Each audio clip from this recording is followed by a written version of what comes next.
The 3-4-2-1 is getting a lot of attention right now on FIFA 23, so I thought I'd give it a go myself to see how it performs in-game and create some custom tactics for it. Now, the 3-4-2-1 is a formation which I'm normally not a massive fan of. In the three at the back, for me personally, I normally pretend to prefer to having a cam and two strikers, the 3-5-2 or the 3-4-1-2. But obviously, everyone's playing the 3-4-2-1. So what is the crack? What is it all about? This is the team that we've been running and using for it. Using Wan-Bissaka, Ake, and then I cannot say this Dutch player's centre-back's name. Him at centre-back, Robertson at left mid, Munir at right mid, and then obviously the rest of the team as and when through there. As always, when we do these tactics videos, if there's any cards that I've been using, I give you my quick opinions on them. Saint Maximin, I'm liking a lot. Yes, he is a lot of coins, but he's obviously very fun to use. He's very, very good on the ball, and overall, just a very, very strong player. If you've got the coins lying around or the fodder and you kind of like the look of him, I'd recommend doing him because he is very fun to use. Casemiro has been causing me a lot of troubles in this formation, actually, and we'll talk about that when we get into the tactics. Solid player overall, but I just think there's going to be better options. Like, you know, Patrick Vieira, for example, is a player that would feel much better in that holding role. But obviously, Casemiro is pretty cheap for what you get. I think his passing's a little bit criminal, though. You know, given it's Casemiro, 82 passing overall, vision only 82. I don't know, feel like maybe a little bit higher there. Bernardo Silva is absolutely cracked. Really, really enjoy him. Think he's so, so good on the ball. And then Harry Kane, I'd highly recommend trying this card out if you haven't already. Yes, the lack of skill moves is frustrating. However, he is an unbelievable finisher. Probably the best finisher I've ever used on FIFA this year. So that kind of tells you exactly where I'm at with Harry Kane. And yeah, very, very good. Right then, let's jump in to the 3-4-2-1. First of all, this is how I have it set up.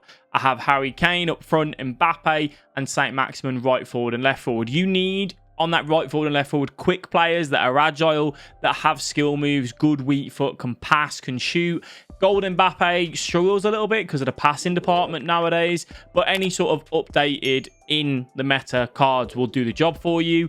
Left mid and right mid, you do actually want to have players that can attack and defend. So high work rates would be great here.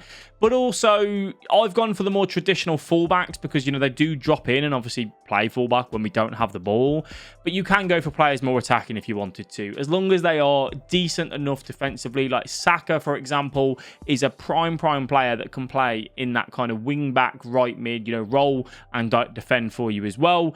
For your CMs, I always think it's good having one more defensive-minded player and one more box-to-box. Bernardo Silva and Casemiro filling that for me. And then obviously your centre-backs. And playing full-backs at centre-back can work as well, like I do with Wan-Bissaka, slotting in at right centre-back.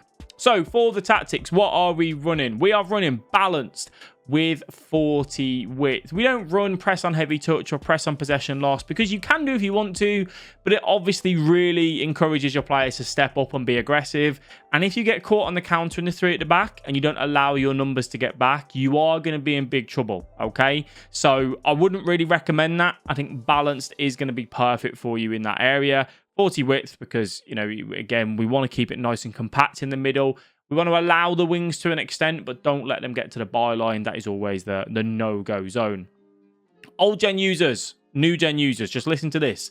Depth is personal preference, okay? Go with what you feel comfortable with. For old gen, I always say this, 40 to 50 is going to be sweet. It's going to be absolutely perfect. The game's more open, so you may want to kind of, you know, reduce that depth there. For new gen users, you can do the same. I run 60. I think anywhere from 50 to 60 will be great in this three at the back because you actually don't mind letting the room in behind slightly because you want to step up with the one centre-back, the middle centre-back, and be aggressive and allow your two other centre-backs to track the balls in behind so that you can actually encourage balls in behind a little bit more. For our build-up play, we do go balanced. I always talk about this, that, you know, slow build-up, fast build-up, long ball. Yes, they are great in terms of fast build-up and long ball if you want to hit on that counter a lot, but it drains stamina.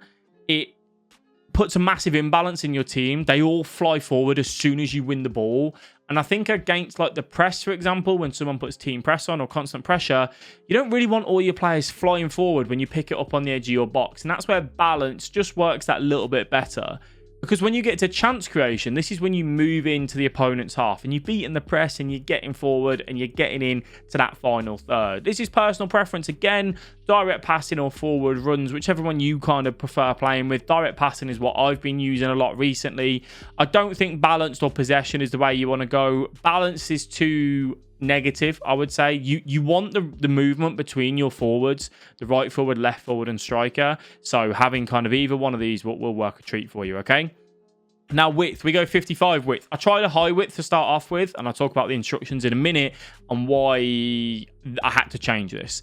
But we go with 55 width, so it's a little bit more wider than neutral. Obviously, we already have a right forward and left forward, and our striker, who are narrow. They do play narrow, but I actually want to spread the play with my right mid and left mid. I want them to be out there on the wings. And then we go for 7 players in box, which is pretty high. It does leave you open to the counter slightly because your left mid and right mid can kind of drift in that area. If the ball's on the opposite side of the pitch, the left mid might want to try and get involved. So do be careful with that. And then corners and free kicks, your personal choice. You can go 2 or 1. 1 can work a treat if you pass the ball back to the man on the edge and then get that shot off on there. Now for the instructions for our striker, I actually leave this on balance. The reason why I do this is because it's Harry Kane. I want him to play the way that the game wants him to play. I think maybe if you've got like Mbappe up here, maybe getting behind would be good as well, but you don't need to do anything else, just balance there. Now for our left forward, this is where it gets interesting, okay? Stay central, getting behind, come back on defense. We want our left forward playing off the striker. We want them being close, which is why we have stay central. We run getting behind because we want them to make the runs past the striker for the little over the top through balls in behind. But I run come back on defense. This basically doubles up on this left-hand side. St. Maximin will basically move into left mid because our left mid, Robertson, is on comeback on defense. So he will basically play left back in game. So you're going to run a 5 at the back essentially in the game, all right? To an extent. Our right forward, stay central, getting behind, but not on comeback on defense. He is unbalanced. He is going to play next to Harry Kane. It almost makes 2 strikers up front. When you don't have the ball, that's how you can do that. And they'll hold up there, all right?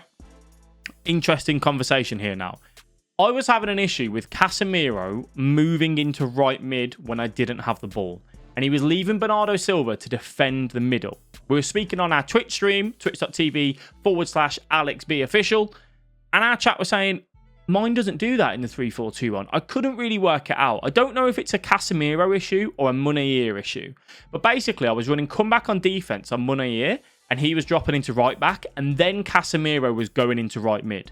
So to fix it, we just left Munayer unbalanced, and Casemiro now doesn't move into that position. And for anyone that's saying, oh, it might be because you got cover wing on the defensive position, it's not. We have cover centre. So it's crazy, right?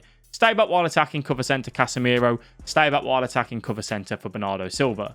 Because we have 7 players in box, you will find that Bernardo Silva, Casemiro, your 2 centre mids, will push up ever so slightly and hover on the edge as and when. And then obviously for all of our centre backs, we have them on stay back while attacking. Do not change them. Do not do anything else with them. You do not need to touch them. Okay. So that is what I run with the 3-4-2-1. I think it's solid. I think it can work really well. I'm going to be real. I prefer the 4-3-2-1 if I wanted to play the 3-2-1. I think it's, for me, I struggle a little bit to use the full width of the left mid and right mid and drive the byline with them and link up with my 3 forwards. I find the cam and strikers easier to do, but I do understand why so many people are playing this formation right now because it's great defensively. It is good on the counter. Fizzing the ball into your striker and then playing off your right forward and left forward is great. It's just not the same as when you run the ball back to your cam, obviously in a 3-5-2. So it's a little bit of a different sort of attacking pattern, but really, really can work well, when you kind of master it and get it down to a T. Would I recommend it from minute 1? Yeah, absolutely. If you want to play it from minute 1, you can. If you wanted to use it as I'm drawing 2-2, I want to try something else, you can do that as well. And my biggest advice, if you ever match someone that is playing this formation or a 3 at the back or 5 at the back and you want to beat them, you can run to the 4-2-3-1, put all of your attacking mids on stay forward like that, and that can work an absolute treat for you. It tears apart the 3 and 5 at the back. You can hit on the counter, you can be direct, and it works a treat. All right? As you may know, I'm a professional FIFA coach myself, and the question we wanted to answer Can a FIFA coach go 20-0? Click this video right here and it will take you over and you can find out exactly that.